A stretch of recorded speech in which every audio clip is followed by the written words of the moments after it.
Hello and welcome to another episode of Behind the Lines, the sports betting podcast that doesn't bring you any picks, predictions, or peer into a crystal ball in any way. No, we are here to help make you a better bettor by understanding the strategies and the tactics used by the sports books. I'm your host, Shane Mercer. That is Andrew Pace, the founder of inplayLIVE, the greatest sports betting community on the face of the earth. He is a professional sports bettor with a lot of success. Pace, how are you, buddy? Excellent. Got the bulk of March Madness behind us here. We got the Final Four and the finals left, and it's been crazy and profitable for me, so I'm smiling.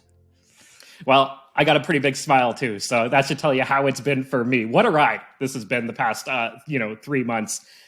So much fun. And for all of you out there who aren't a part of inplayLIVE, if you want to join, we have a special promo code for you, Behind the Lines, all caps, if you want to sign up for inplayLIVE and find out a little bit more about what we're talking about when we talk about strategies and how we're betting and all of that sort of stuff. But with that, too, we'll also remind you to follow us, download, subscribe. You can find us on all the social media at inplayLIVE.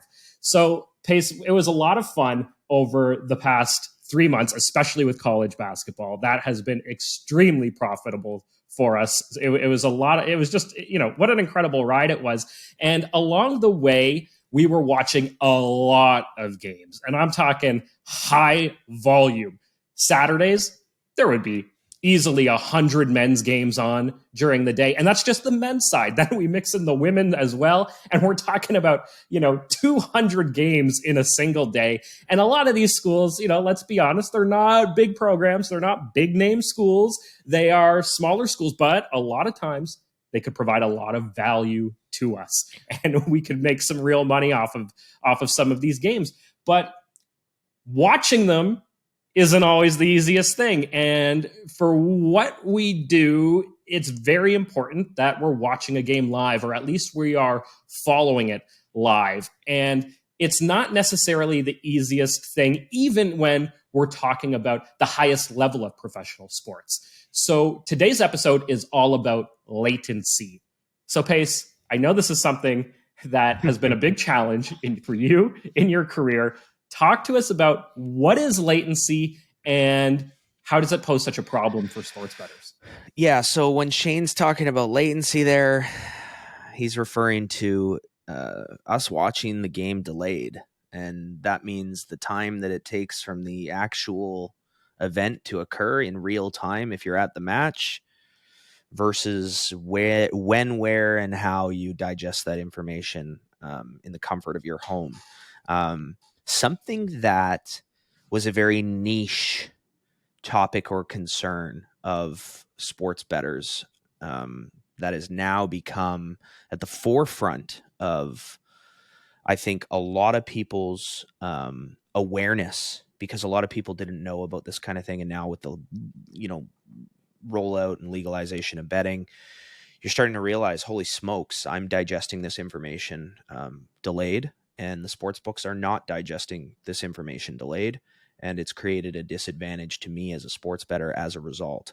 And I think that that's something that's extremely important for sports bettors and people to understand. But regardless of understanding it, so if I'm telling you something that you already know right now, there's still the harsh reality of being in a latent environment, knowing you're in a latent environment, and still making disadvantageous decisions because of that latency, and the sportsbook's gaining an edge on you as a result.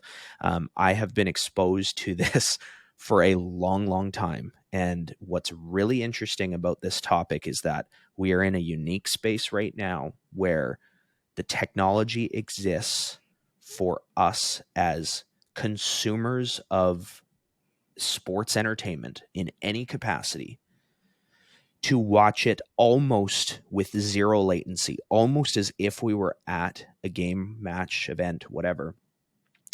Yet that hasn't been consistently delivered to us as a result of the technology in the world of TV programming and how we actually access any type of television. IPTV, these internet stream TV providers have taken over to the extent that they have made significant dents and impacts on your traditional cable providers, that you would have your monthly subscription to the point that the cable providers themselves aren't even using their traditional coaxial system that delivers the fastest content to the viewers. They have now switched to internet streaming in a lot of cases as well, which leaves us in a lot of ways hopeless. You just used a term there that I don't think a lot of people are familiar with, coaxial. What are we talking about there? Yeah, so I kind of touched on it, but technology is improving every single day. It's improving. So I have high hopes for the future when it comes to everything on this topic today. I have really high hopes for the future, but I've also been saying that since 2017. So coaxial cable is the old school system, which is that, cable that has a little pin in the middle of it that you actually screw on, that, existed as long as I've lived. That you have in your wall, that you screw right in, and the coaxial cable other end goes into your cable box, and that's how you watch cable TV. That's the method of delivery that it appears. Now, that is the fastest. I shouldn't say it's the fastest, but generally speaking, that is the fastest way to get the most live feed to your TV of anything that you're watching. Whereas using the internet, the technology exists to get that, to actually get it faster than a coaxial cable, but that isn't what is being delivered to us. Yeah, I think for most of us, or most of the viewing public, they've been watching their sports through basic cable, like that coaxial cable, where it's plugged in, plugged into the wall, and it goes out your house to a local cable box, and and I mean, it's been pretty efficient. But now we are getting to a stage where, as you mentioned, technology is always changing. It's changing rapidly. Perhaps not rapid enough for you. You mentioned look into the future and hoping for a long time, but it is changing very quickly. And the providers are also changing, right? It's no longer your local cable company necessarily that you're subscribing to, but it's a streaming provider, whether that be DAZN or Fubo or YouTube, now a big player in the game. So give us a sense at where do you turn to for your own viewing? What are you usually looking at? Yeah, it's a huge challenge to get that information in real time, or as close to real time as possible. What you're seeing from these cable providers with respect to the dent that they've taken from these, Fubos and YouTubes and Hulus and Sling and all these streaming services, is that they're going, okay, well, we'll just do that too, rather than recognize their position in the market. So many of you that are viewing this may have recently signed up for a cable program, or may already have a cable program where you've been offered their new boxes, and their new boxes do not have coaxial connection. And they say, there are new sleek, high speed, blah, blah, blah, blah, blah. You can strap them right onto the back of the TV, and it sends a signal without a cable to your TV and all this kind of stuff. And they say they're live and in real time. Well, I don't know what the definition of live and in real time is anymore, because the difference of time from that IPTV, an internet provider TV service, can be ridiculously substantial, to the tune of even 2 minutes of latency. So we're not talking like, oh, these guys are worried because they're watching it 3 seconds later than I am. No, we're talking about significant time. And many people that aren't even sports bettors have found this out the hard way, where they didn't know that they were watching something delayed. So you're watching the Super Bowl at a party and you're cheering for a team, and someone texts you about what just happened and you haven't seen it yet. You're playing fantasy football with, watching the feed on football on Sunday, and you get a notification that one of your players scored and you haven't seen it yet. this is one that some people, not as many people necessarily experience. You live near a stadium and you hear the horn of a goal go off, and you haven't seen the goal, and you don't see it for another minute, but you can't tune out, the horn of a stadium or the cheer of a stadium right near your place where you've already been exposed to that event. Yeah, I've had that happen with to friends here in Toronto at the Sky Dome, or the Rogers Center as it's called now. But big dome, it's wide open, and there's all these condo towers right around it, and you can actually see the field in a lot of cases from some of these condo towers, and you can see the crowd celebrating a home run. But meanwhile, on TV, the pitcher still has the ball. Yeah, And it's really funny to kind of watch and see. And I think we actually have a visual example here for all of you out there. And so, Pace, while you go ahead and cue that up, I'll just explain why this is so important, though, because a lot of sports bettors out there might be wondering, okay, well, whatever, it's 30 seconds or it's a minute, big deal, it's a little bit delayed. No, it can be a very big deal, especially when you are actively focused on betting live, because live betting provides an edge, or at least it can provide an edge. And we can find, a high amount of value by specifically focusing on live scenarios. And as the game changes, that will change how you want to place your wagers. And so a minute to 30 seconds can be the difference between a winning bet and a losing bet. Oh yeah, I think that's something we're going to need to talk about after I run this here, because we can really get into some of the differences and mistakes that bettors can make when not getting up-to-date information. So you can see the screen in front of me here, Shane? Yeah. Okay, so if you are not watching on YouTube, I'll try to provide you guys with a visualization as best as I can, but I definitely recommend checking out this clip visually if you're only listening to me. So I take things pretty seriously, as you can see by this screen here. This is my living room TV setup, which is a 3x3 video wall. Those are computer monitors that can be arranged in all different formations, and I can have 9 games on at once there if I would like to.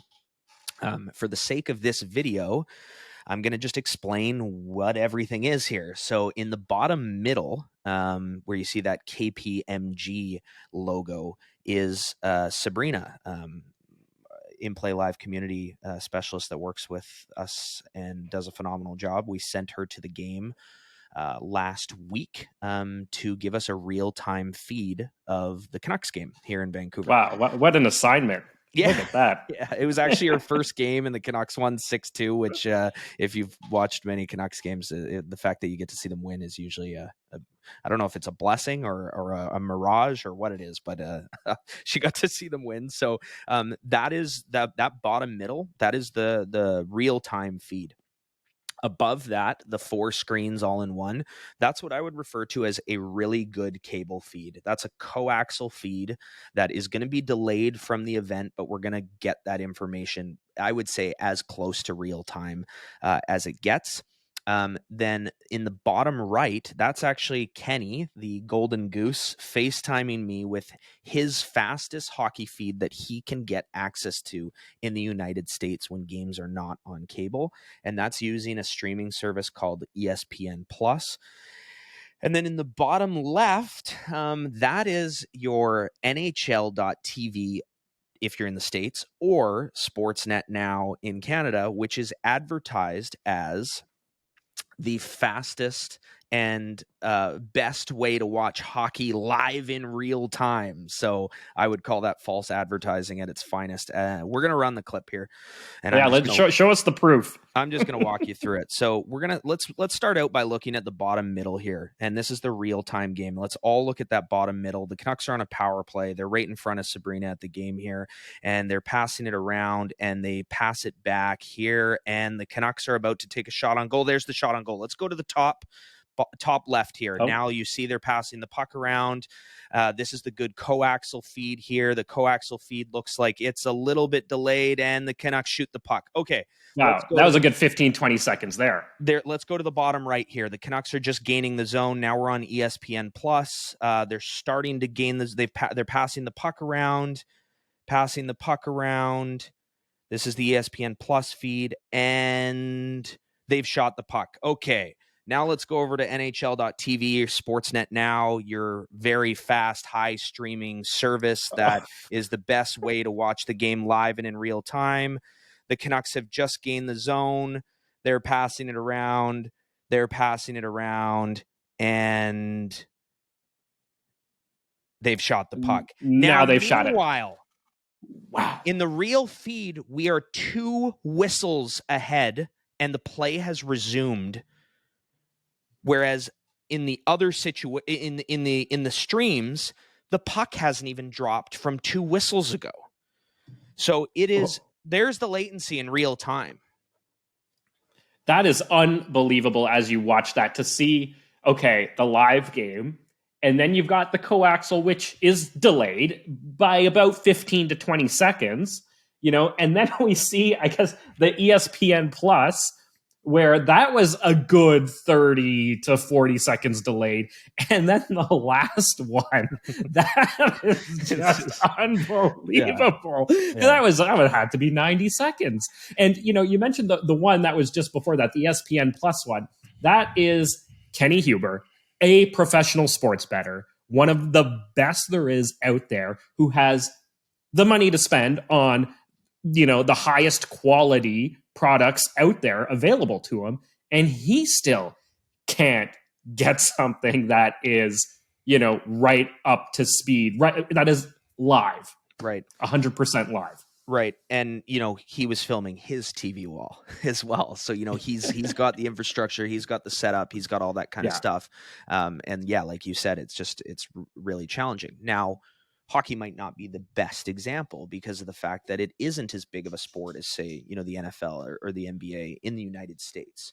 But that latency that we just showed exists across all platforms in sports, and it is really a challenge, regardless of if it's one of those quicker coaxial feeds or something else.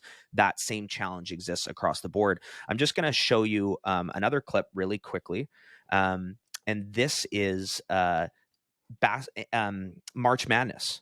This is 2 different basketball feeds. So, right, so we have another high-paced sports game here. Yeah, and a really good point, Shane. High-paced sports game. Yeah, right. Like hockey's a very, very fast game. So is basketball. Yeah, they're exactly. And I want to caveat this: we don't have someone at the game for this one, right? So in the bottom right here, we've got TSN1, which for me in Canada is a really good coaxial feed. It's not my best feed, but it's a good one. And beside that on the left, we have YouTube TV, and that's really significant, which we will talk about after I run this clip here. But I'm just going to let some play go, and you can see 15:49, 15:47 on the right as the clock's ticking down. And over on the left, you see, a solid 30 seconds of latency. But what you realize is that was on the clock that was running, and now on the left, the clock has stopped. So it's way more than 30 seconds latent. And, you can just let this run for a little bit here and see. And this is your IPTV service that people are relying on across the world to watch their live sports. Wow. It's unbelievable to think that it could be that far behind. And just imagine you're sitting there and you're waiting for a moment to place a particular wager, and you're waiting for an event to happen in the game.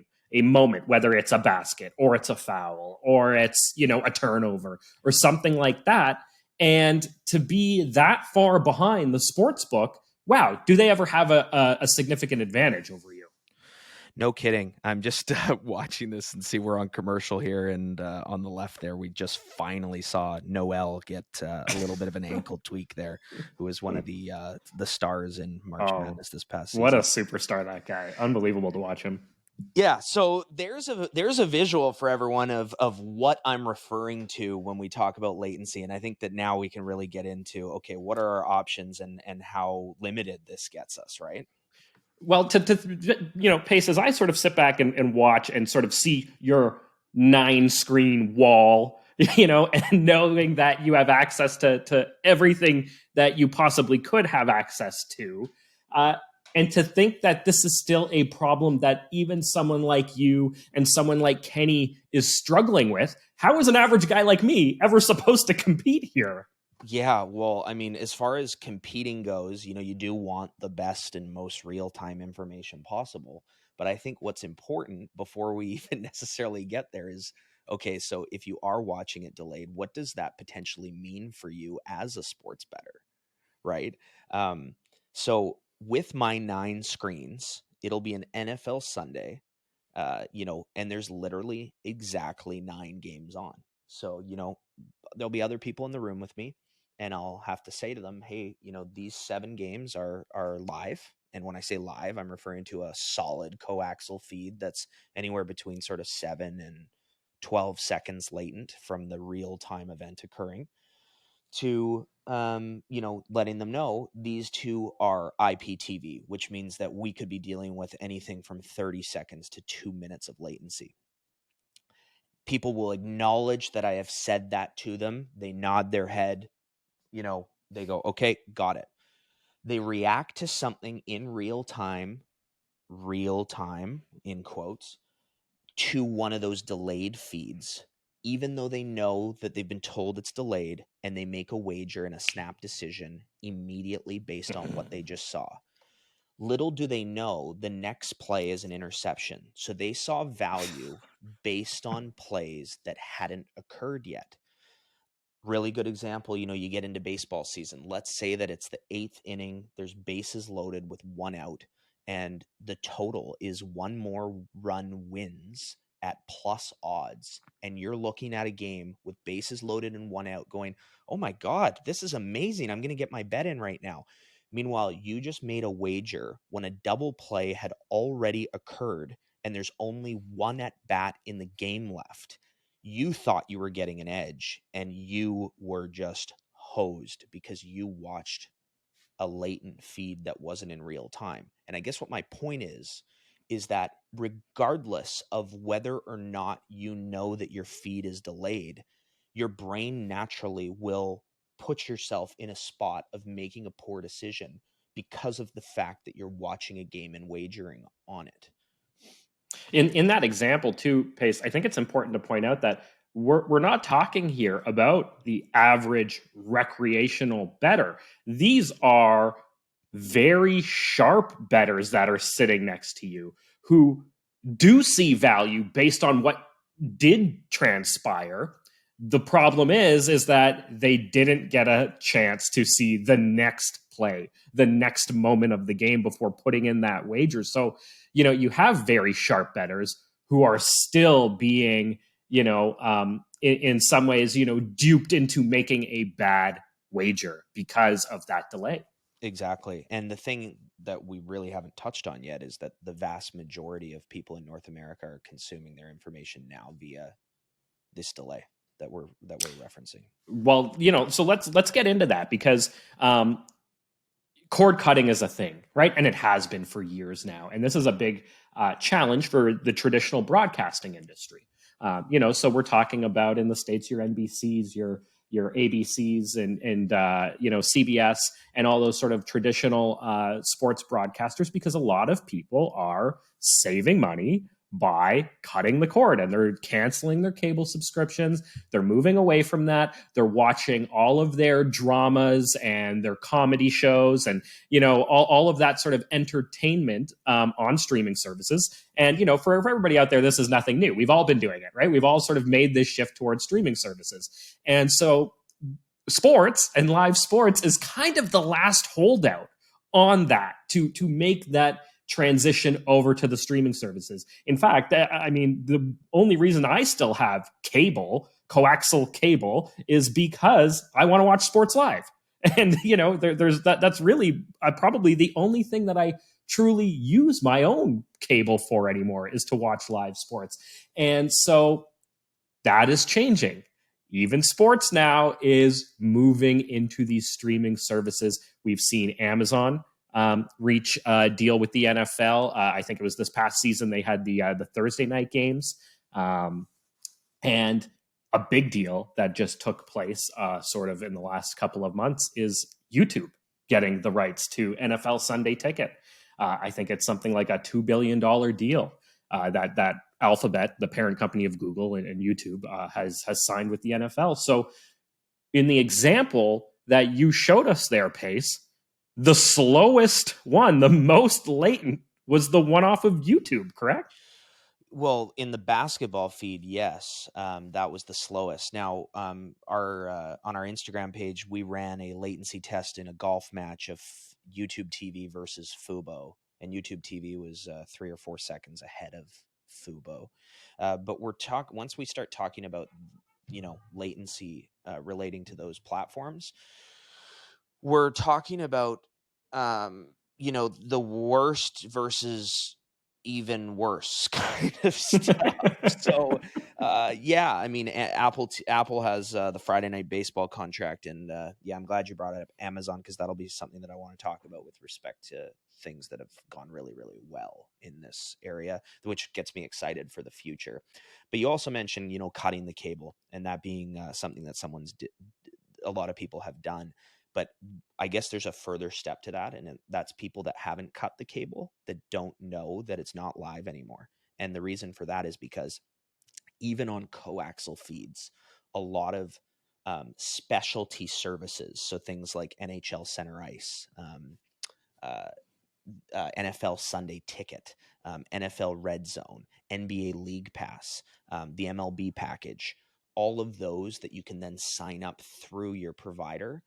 All of a sudden now, if you look at them, they're a little bit different in their picture than if you watch the game on, say, your typical, ESPN or TSN feed that's coming through nice and quick. Your ABCs, your NBCs, your CBC, all those CBS.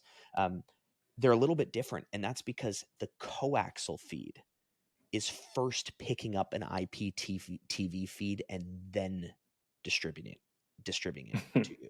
Then on top of that, they're replacing all the coaxial systems with these new IPTV boxes. So if you go to sign up for cable today, you're getting an IPTV box. If you have coaxial cable, you're getting some of these IPTV feeds through coax, and then on top of that, they are trying to actively replace all of the coax boxes with these IPTV boxes. And they market it in just this, however it is that they package it together. And the word live TV is just used constantly.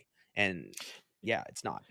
Yeah, I guess I suppose there must be a certain standard in which they need to meet to advertise as live TV, right? So 15 seconds latent, can qualify as live TV, or 30 seconds or whatever it might be. But to think that, yeah, it's not totally live, and I've even noticed this on my own TV, where here in Toronto, I'm watching an NFL game on CTV, the main broadcaster, and then a game on TSN. Right? They're both owned by the same company, Bell, but one is faster than the other, and you're getting one just a little bit quicker than the other. And it's just amazing to think and see that here we are in 2023 with all of the advancements in technology that we've had over the years, and and the technology is improving and advancing at such a rapid pace, but we still struggle to get something 100% live in the moment. Right. And But like you said, with the example of college basketball, and this applies to a lot of sports. yeah, But then, there's also the whole discussion of, there's a ton of games that you actually can't watch, that you don't have a live feed of, it almost doesn't exist, or you don't have access to. And then, obviously with lots of games on, not a lot of people have 9 TVs in their living room, but even if you did, there's more than 9 games on. So, getting access to information beyond what you can actually watch is this is a big aspect that doesn't apply to the public, but definitely applies to professional bettors. And I think that regardless of whether you're a pro or not, if you are live betting, which again, we've done a lot of stuff in here on advertising, they are advertising the live betting. The sports books latency is something we haven't touched on yet. They are typically on par with a really good coaxial feed. So the books are oftentimes 5 to 8 seconds latent, reacting to what happened in real time on the game, which creates the whole element of, I don't know if I want to call this a professional betting strategy, but what's called as court siding, which is, a sports bettor attending an event to gain an edge in live betting. So spinning in next goal at a hockey game before the books recognized that that goal had gone in, you might be able to beat them by a tenth of a second before they lock, and you instantly spun in a winning wager. Getting an end of quarter spread in a basketball game because you saw a 3-pointer get hit with just a couple minutes left, which gave you a 3-point edge or 3-point buffer that you were able to spin beforehand. You see an ace in a tennis match, and that closed out the game, where you could spin in odds that you would never wager on, something like a minus 2,000 game winner, but you saw the ace occur and you got in a tenth of a second before the sports books locked on that particular market. So the flip side to the latency question is where the sports books stand in all of this. And like I just said, this thing, sort of elusive court siding thing, is something that a lot of pros have chased for a long, long time, where they're trying to get in wagers ahead of the book because the book is actually the one latent. But to the average consumer, that 5 seconds that the book is latent is actually 30 plus seconds ahead of you, the viewer, which gives the book the edge, not you, the viewer. And then you might listen to this and go, oh, this whole court siding thing sounds really appealing.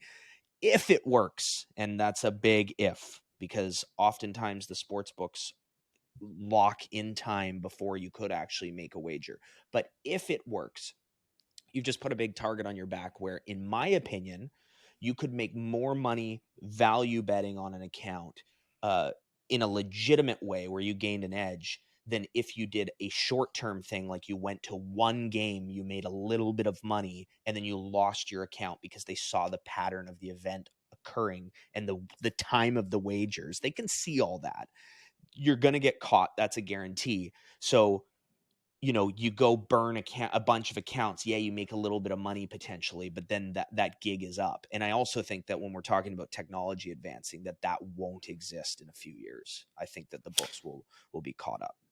Yeah, that idea of court siding, poses a whole bunch of ethical questions as well, right? Like, what Yes. what exactly are you doing here? Are you cheating, right? Is Yeah. that cheating? And I think that is a debate for another day and another show, and we can have that conversation. Yeah, for sure. But and I think that in terms of latency, it's relevant though, definitely. But in terms of latency, it's absolutely relevant because you can theoretically get that advantage over the books. And but there are other challenges that come with it. Also, to when you are in a large group of people, it can be very difficult sometimes to use your phone.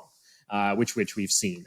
You can have a hard time accessing the internet or doing things at a high speed because there are so many other cell phones in the area pinging off of the same towers and that kind of thing. So for anyone out there who's thinking about trying that, I would, if you're going to a game for fun and you want to give it a try, sure, whatever. You might burn a book, as Pace mentioned, but for the most part, I wouldn't look at that as a long-term strategy for success, right? Or if you do view that as a long-term strategy for success, I wish you the best of luck in your 1 to 2 week venture. Yeah, exactly. It's not going to last long. It's not going to last long. But on this topic, and a lot of people out there may not know this, but a lot of sports books, and it's not just one or two now, but a lot of sports books are offering the ability to watch a match, to watch a game, to watch something directly in their platform. So, Bet365 will offer, we'll give you the opportunity to actually watch a game. And I know myself, I've watched some of the international soccer, some matches from, La Liga or, the France League or EPL or whatever. Games that aren't typically broadcast on this side of the pond. Right. And that gets into the whole conversation around rights and who has the rights and this and that. But the sports books are now players in the rights game. Yeah, I think where you can watch a lot of the matches are where the rights aren't established, fully established in your area. So that allows them to provide you with those live feeds. Like I know my buddy Herb, he was watching the NFL, NHL, MLB, etc., all the North American sports live through a betting app while he was in China. And when I say live, we're dealing with what I would call a bad coaxial feed. Typically, there are exceptions. A bad coaxial feed of usually about 15 seconds latent. Now, you were talking about rights and things like that, and you'll see it on a broadcast, right? You'll see ESPN, CBS, and TSN all logos in the same feed. And that's where someone has the rights in the United States, but then you're watching it elsewhere, and the rights are purchased from that provider in Canada. So then you see the logo of the US rights, and then it's, then through Canada. And that's where the latency can get worse for any feed, whether it's a IPTV feed or not, because of the fact that it's got to go through these channels from a rights standpoint to actually end up getting delivered to you. But with respect to the books themselves, that is where we're starting to get into the conversation of the technology existing to deliver us live TV via the internet and actually have it better than a coax feed, which is where I start to get excited for the future of betting and the future of live TV in sports. So why is that then? Do you think we're going to get a product, a service that is 100% live? Do you see that on the horizon? 100%. I don't know if that's possible. Right. But Amazon and Caesars have done a remarkable job in the last year. So I think that's probably a good thing to touch on now is there's a company called Sport Radar. We talked about them in our Yes. episode about odds providers. They are oftentimes providing the live data to a lot of books, and they're oftentimes the company that's actually providing that live feed of the match. And again, that is typically in line with coaxial cable or a bad coaxial feed. Jeff Bezos recognized that latency was a huge concern in the world of cable cutting as it relates specifically to sports. And he came out in 2018 and he said that his goal will be to have live TV better than a coaxial feed, and his goal was 5 seconds of latency.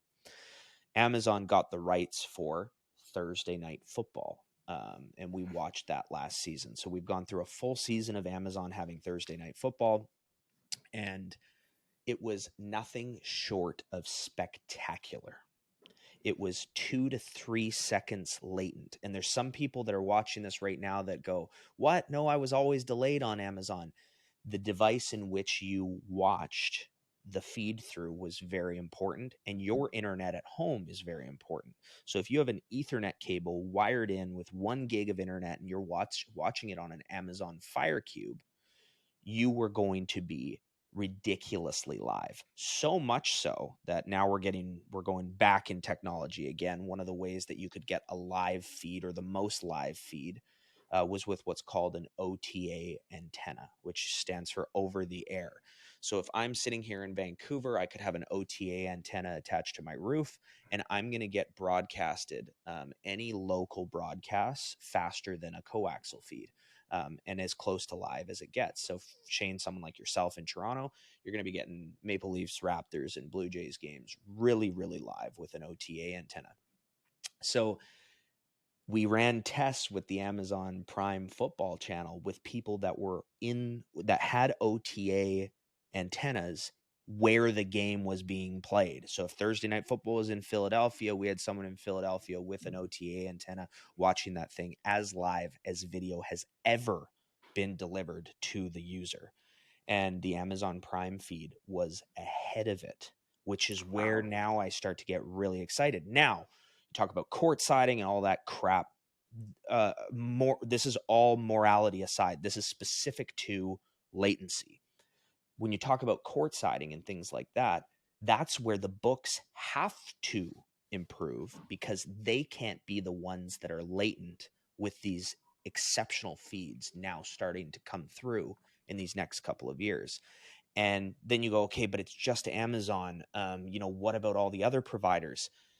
It wasn't just Amazon. Caesars in the United States offered live viewing of NFL primetime games only if they were on NBC, and the Caesars feed was as fast as the Prime feed, that 2 to 3 seconds latent, which again was spectacular to have.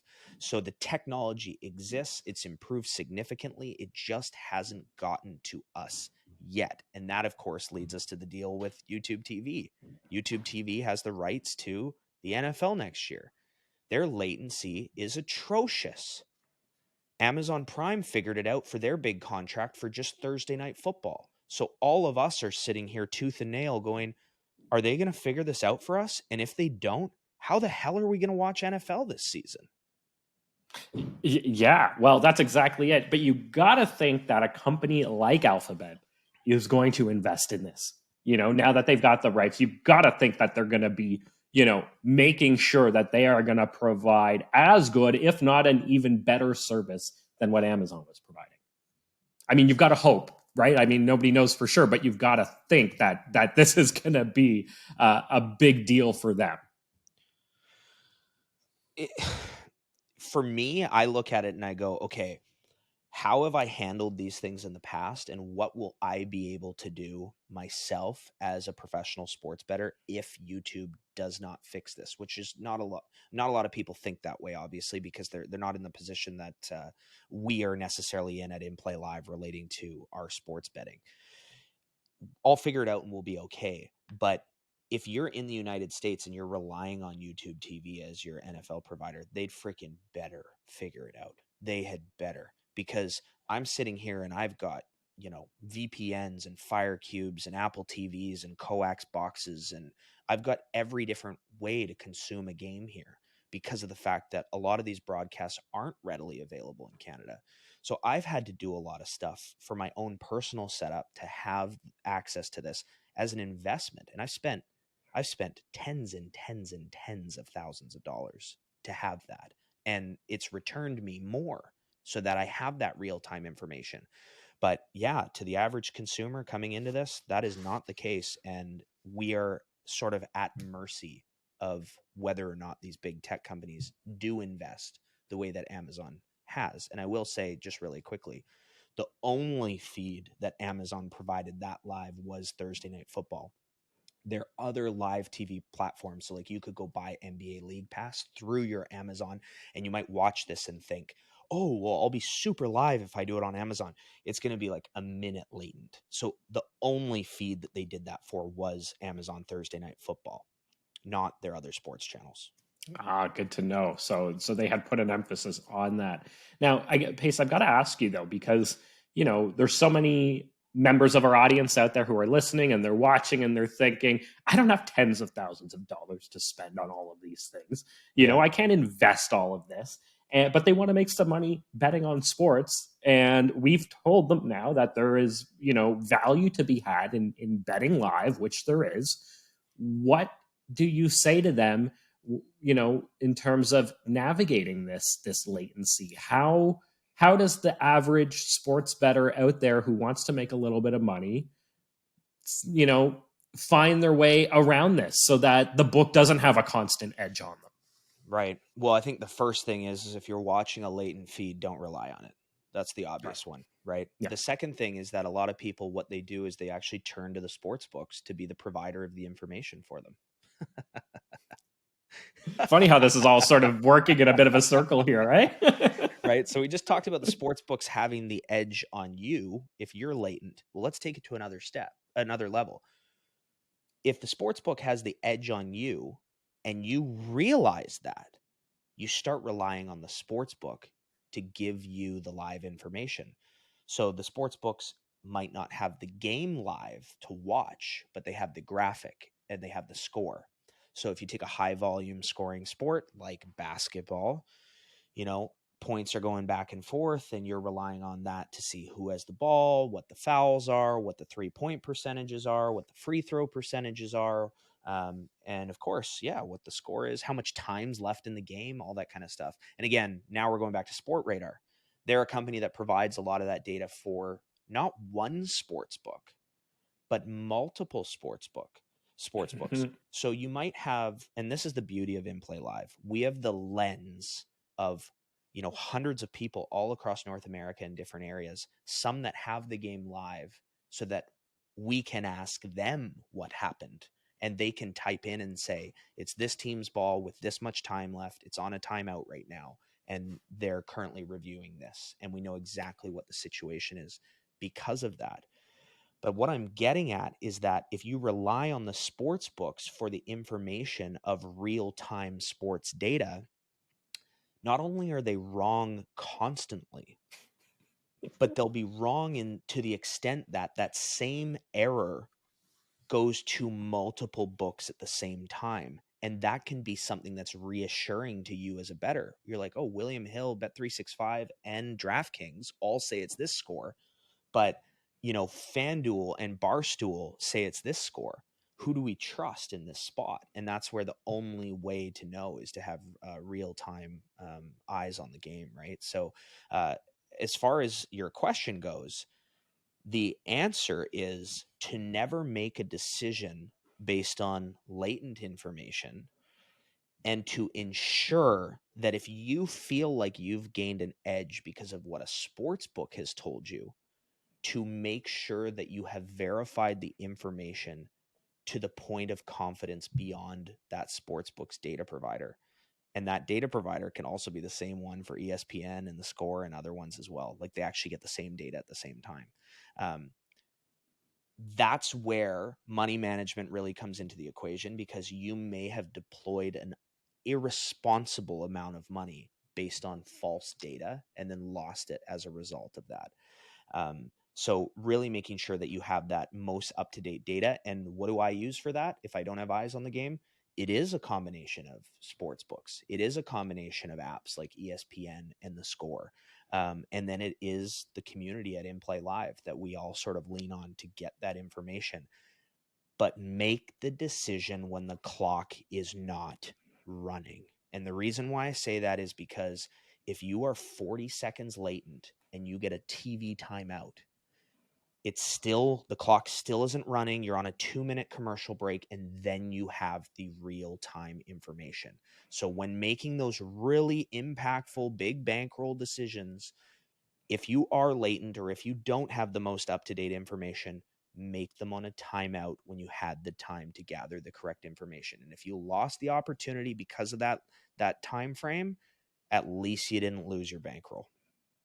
Yeah, that's a really great point. Timeouts can work wonders in the world of live betting. And waiting for there's nothing wrong with just taking a moment. You don't have to place that bet right in that moment, and just wait for the timeout, because you can actually make a much more informed decision.